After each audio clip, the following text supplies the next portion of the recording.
નમસ્કાર દર્શક મિત્રો, હું નીતિન પટેલ. તમે જોઈ રહ્યા છો સમાચાર મેં આગે ન્યૂઝ. હવે જોઈએ આજના સમાચાર. એશિયાના સૌથી મોટા જીરું અને વરિયાળીના હબ ગણાતા ઊંઝા માર્કેટની વિશ્વસનીયતા પર સવાલ ઉઠાવતા તત્વો સામે જિલ્લા ફૂડ વિભાગે કડક કાર્યવાહી હાથ ધરી છે. લોકોના આરોગ્ય સાથે ચેડા કરતા અને ભેળસેળના કારોબારમાં સંડોવાયેલા એકમો પર તંત્રએ તરાપ મારી અંદાજે રૂપિયા 21.86 લાખનો શંકાસ્પદ મુદ્દામાલ જપ્ત કર્યો છે. જિલ્લા ફૂડ અધિકારી વિજય ચૌધરીના માર્ગદર્શન હેઠળ ફૂડ એન્ડ સેફ્ટી ઓફિસર્સની ટીમે બાતમીના આધારે સતત 3 દિવસ સુધી ઊંઝામાં રેકી કરી હતી. સંપૂર્ણ વિગતો મળ્યા બાદ ટીમે ઓચિંતી તપાસ હાથ ધરી હતી, જેમાં જીરું અને વરિયાળીમાં ભેળસેળ કરવા માટે વપરાતો શંકાસ્પદ વ્હાઇટ પાવડર મળી આવતા ખળભળાટ મચી ગયો છે. તંત્ર દ્વારા હાથ ધરવામાં આવેલી આ તપાસમાં મુખ્યત્વે 2 સ્થળોએથી મોટો જથ્થો પકડાયો છે, જેમાં શ્રી શ્યામ ટ્રેડર્સ, શુભ એસ્ટેટ, મામલતદાર ઓફિસની સામે આવેલા એકમમાંથી અંદાજે રૂપિયા 15.94 લાખની કિંમતનું શંકાસ્પદ જીરું મળી આવ્યું હતું અને single Anilkumar કુંદનલાલની factory Manibhadra factory પાસે આવેલ આ સ્થળેથી રૂપિયા 6.71 લાખનું લૂજ જીરું અને ભેળસેળ માટે ઉપયોગમાં લેવાતો પાવડર મળી આવ્યો હતો. સિનિયર ફૂડ સેફ્ટી ઓફિસર જે પ્રજાપતિ અને ફૂડ સેફ્ટી ઓફિસર UH રાવલની ટીમે સ્થળ પરથી શંકાસ્પદ જથ્થાના નમૂના લઈ પૃથ્થકરણ માટે લેબોરેટરીમાં મોકલી આપ્યા છે. રિપોર્ટ આવ્યા બાદ સંબંધિત સંચાલકો સામે કાયદેસરની કડક કાર્યવાહી કરવામાં આવશે. આ ઓપરેશનને પગલે ઊંઝાના વેપારી આલમમાં અને ખાસ કરીને ભેળસેળ કરતા અસામાજિક તત્વોમાં ભારે ફફડાટ વ્યાપી ગયો છે. ખેમાણા ટોલ પ્લાઝા પાસે નેશનલ હાઈવે ઇન્ફ્રા ટ્રસ્ટ દ્વારા સડક સુરક્ષા જીવન રક્ષા અભિયાન અંતર્ગત હેલ્મેટ વિતરણ કાર્યક્રમ યોજાયો હતો. આ કાર્યક્રમ રોડ સલામતી મહિના 1 જાન્યુઆરીથી 31 જાન્યુઆરી અંતર્ગત યોજાયેલી વિવિધ પ્રવૃત્તિઓની પૂર્ણાહુતિ રૂપે આયોજિત કરાયો હતો. આ કાર્યક્રમ દરમિયાન રોડ પર ચાલતા 100થી વધુ ટુ વ્હીલર ચાલકોને હેલ્મેટનું વિતરણ કરવામાં આવ્યું હતું. ઉપસ્થિત મહાનુભાવોએ હેલ્મેટ વિતરણ કરી માર્ગ સલામતી અંગે મહત્વપૂર્ણ સૂચનો આપ્યા હતા. આ પ્રસંગે પાલનપુર તાલુકા PI HB ધાંધલિયા, જિલ્લા RTO VP Patel, RTO Nirmalsinh Parmar, NHIT project manager Shailendrasinh Rajput, toll plaza manager Sunil Shukla, corridor manager Bipin Mewada અને મેન્ટેનન્સ મેનેજર શ્રીજીત નાયર સહિતના અધિકારીઓ અને કર્મચારીઓ હાજર રહ્યા હતા. પાલનપુર તાલુકા પોલીસ સ્ટેશનના PI HB ધાંધલિયાએ જણાવ્યું હતું કે કાયદાનું પાલન દંડ વસૂલવા માટે નહીં, પરંતુ તમારા પરિવારની અને સમાજની સુરક્ષા માટે જરૂરી છે. તેમણે લોકોને કાયદાનું પાલન કરવા અને પોતાની સુરક્ષાનું ધ્યાન રાખવા અપીલ કરી હતી. આ કાર્યક્રમ દ્વારા માર્ગ સલામતી અંગે લોકોમાં જાગૃતિ વધે અને અકસ્માતોમાં ઘટાડો થાય તેવો સંદેશ આપવામાં આવ્યો હતો. ઉપસ્થિત મહાનુભાવોએ NHIT દ્વારા પાલનપુરથી સ્વરૂપગંજ માર્ગ પર કરવામાં આવી રહેલી કામગીરીની પણ પ્રશંસા કરી હતી. પાટણ નગરપાલિકાએ બાકી મિલકત વેરાની વસૂલાત માટે કડક ઝુંબેશ શરૂ કરી છે. આ ઝુંબેશના ભાગરૂપે આશરે 25 લાખ રૂપિયાનો વેરો બાકી હોય તેવી 5 મિલકતોને સીલ કરવાની કાર્યવાહી હાથ ધરવામાં આવી છે.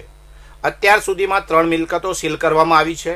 નગરપાલિકાના ચીફ ઓફિસર હિરલ ઠાકરે જણાવ્યું હતું કે લાંબા સમયથી વેરો ન ભરાયો હોય તેવી મિલકતોને નિશાન બનાવવામાં આવી છે. સીલ કરાયેલી મિલકતોમાં યામા service station showroom, food zone નજીક આવેલું ગેરેજ અને એક ખુલ્લી જગ્યાનો સમાવેશ થાય છે.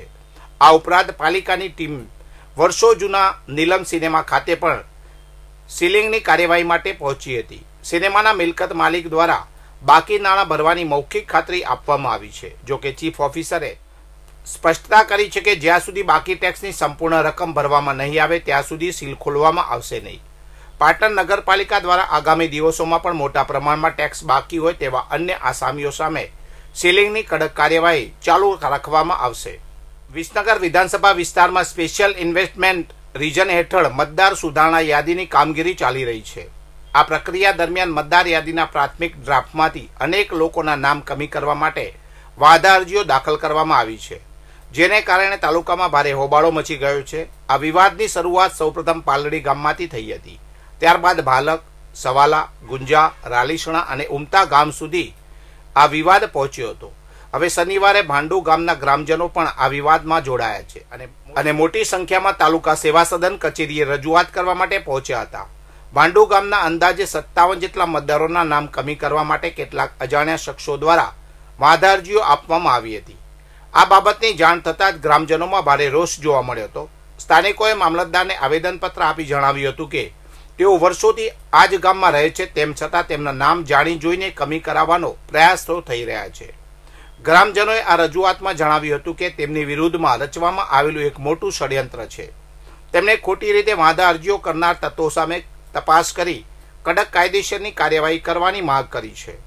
હાલમાં મામલતદાર કચેરી દ્વારા આ રજૂઆતને ધ્યાને લઈ આગળની પ્રક્રિયા હાથ ધરવામાં આવી છે. વિજાપુર તાલુકાના ગ્રામ્ય વિસ્તારમાં એન્ટી લેપ્સી પખવાડિયા અંતર્ગત એન્ટી લેપ્સી ડેની ઉજવણી કરવામાં આવી હતી. વિજાપુર તાલુકા હેલ્થ કચેરી અને જિલ્લા લેપ્સી યુનિટના માર્ગદર્શન હેઠળ મણિપુરા, માલોસણ અને રામપુરા કોટ સહિતના ગામોમાં રક્તપિત્ત એટલે કે લેપ્સી રોગ અંગે જનજાગૃતિ કાર્યક્રમો યોજાયા હતા. આ કાર્યક્રમો દરમિયાન જનસમુદાયને રક્તપિત્ત રોગોના ચિહ્નો, લક્ષણો અને તેની સારવાર વિશે વિસ્તૃત માહિતી પૂરી પાડવામાં આવી હતી. લોકોને આ રોગ પ્રત્યે જાગૃત કરવાના હેતુથી વિવિધ પ્રવૃત્તિઓ હાથ ધરવામાં આવી હતી.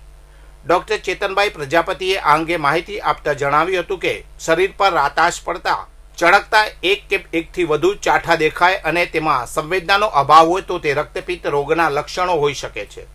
તેમણે વધુમાં ઉમેર્યું હતું કે જો સમયસર સારવાર ન કરવામાં આવે તો કાનની બૂટ, આંગળીઓના આગળના ભાગ અને આંખની ભમરો ખરાબ થવા જેવી વિકૃતિઓ આવી શકે છે.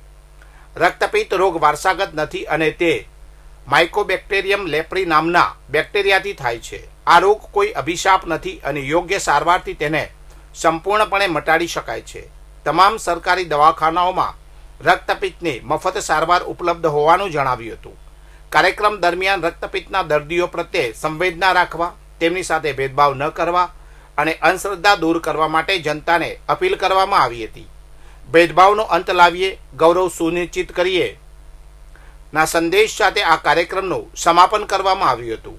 વધુ સમાચાર માટે જોતા રહો સમાચાર મેં આગ્યો ન્યૂઝ. નમસ્કાર.